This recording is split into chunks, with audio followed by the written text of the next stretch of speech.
Hai guys, assalamualaikum warahmatullahi wabarakatuh. Balik lagi di Edinor Chance. Kenalin, nama gue Ryan. Kali ini gue akan memaparkan satu sistem yang dinamakan sistem pengembangan diri.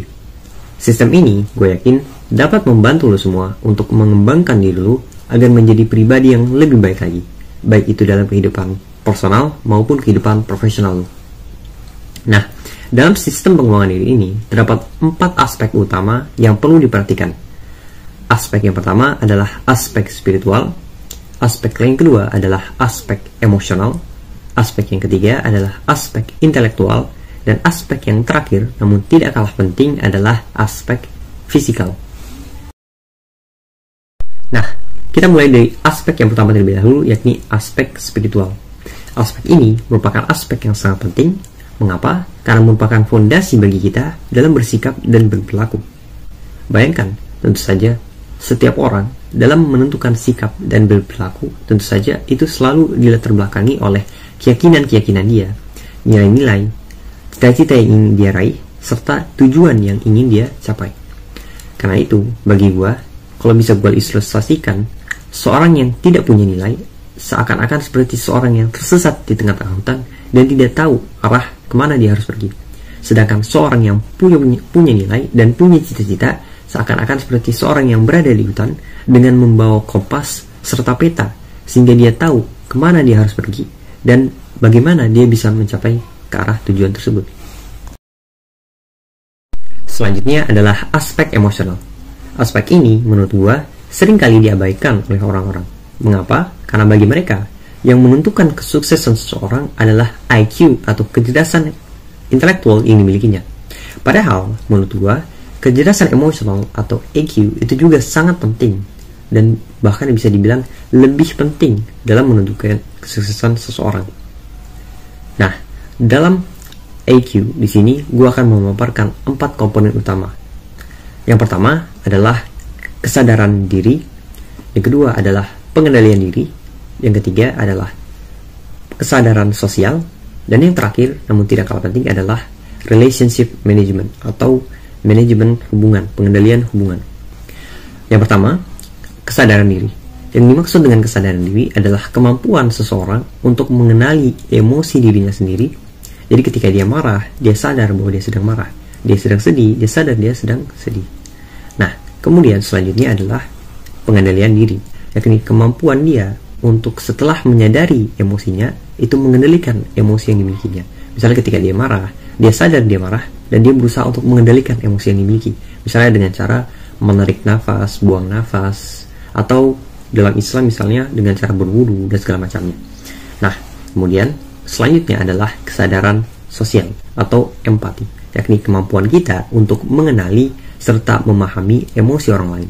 Kemampuan kita juga untuk peduli pada orang lain. Nah, kemudian aspek selanjutnya adalah manajemen hubungan atau relationship management, yakni kemampuan kita untuk secara efektif berhubungan dengan orang lain, untuk secara efektif bekerja sama dengan orang lain, dan membangun hubungan yang efektif serta baik dengan orang lain. Selanjutnya adalah aspek intelektual atau kecerdasan intelektual. Aspek ini itu sangat menentukan kesuksesan seseorang. Mengapa? Karena tentu saja seorang yang tidak punya kecerdasan dalam bidang tertentu tidak akan pernah sukses dalam bidangnya.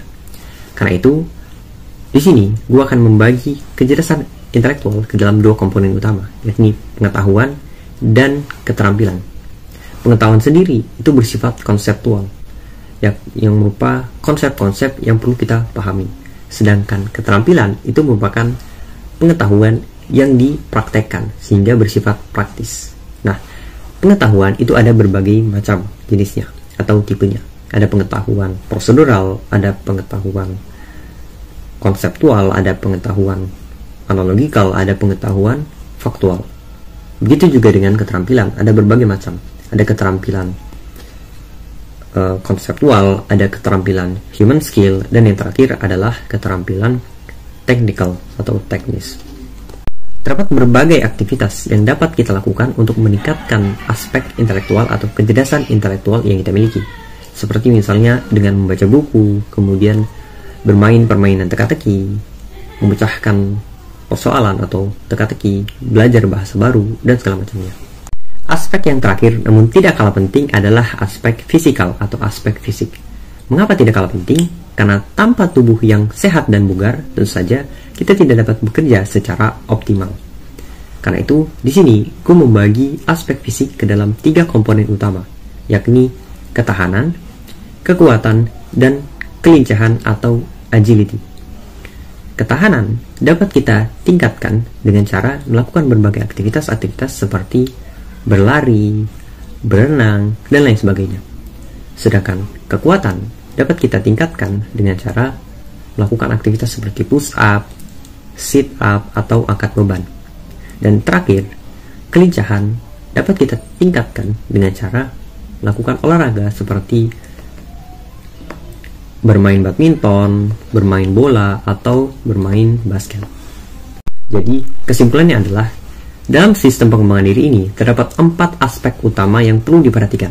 Jadi jangan sampai kalian terlalu fokus pada salah satu aspek saja sehingga lupa dengan aspek-aspek lainnya.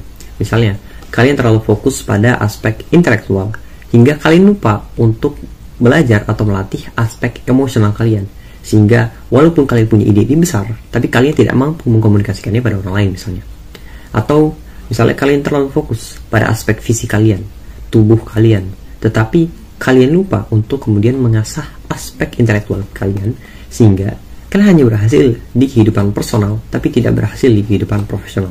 Oke guys, itu aja dari gua. Jangan lupa untuk klik like and subscribe and see you in the next video.